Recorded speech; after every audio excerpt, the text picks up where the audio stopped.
Good afternoon everyone, this is Xenia here from Alexa Real Estate and I am doing an outgoing inspection on one of the properties which is actually really nicely cleaned. That is a stove top right there, it is.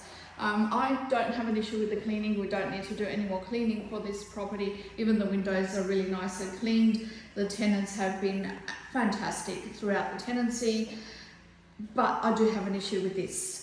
And this is what I want to talk about, what to do when one tenant leaves behind items like child's play equipment and outdoor furniture and stuff like that for another tenant. Now, it is not unusual for tenants to meet each other, since we do open inspections for new tenants when, before the current tenants move out.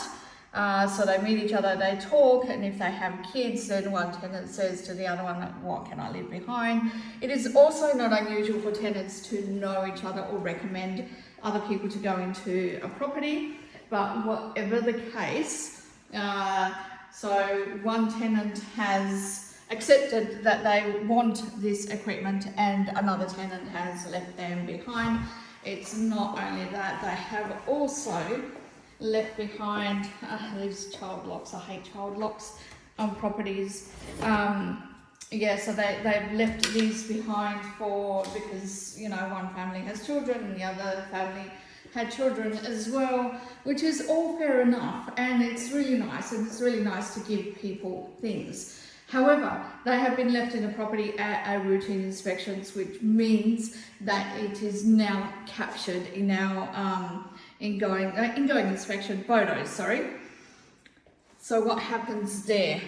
Well, legally, if we just leave it, the tenant can actually leave it at the end of the tenancy and then it becomes a landlord issue. So they can actually say it was there at the beginning, and they can leave everything in the property, and it would be up to the landlord to dump these things if the other tenant that moves in after this one does not have children or does not want them.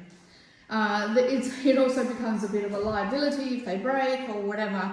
So what you need to do in these situations, it's lovely that people leave things behind for other people to use, fantastic.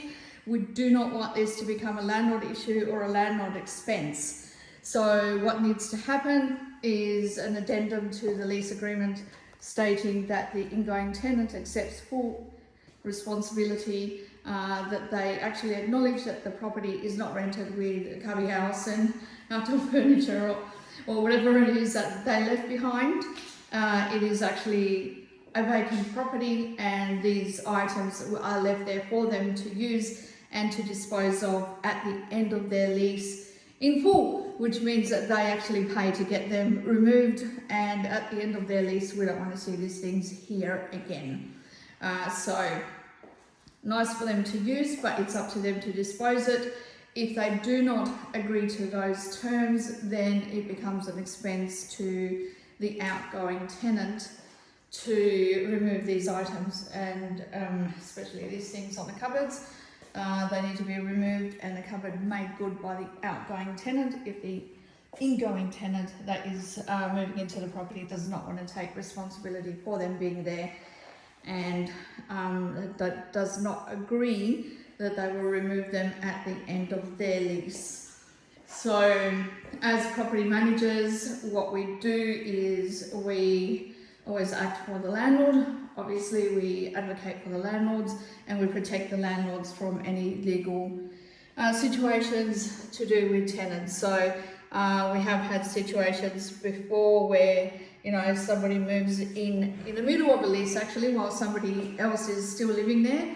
The original tenant moves out, and the landlord gets stuck with a whole bunch of stuff that were in the property to begin with, so we need to take responsibility for all of that.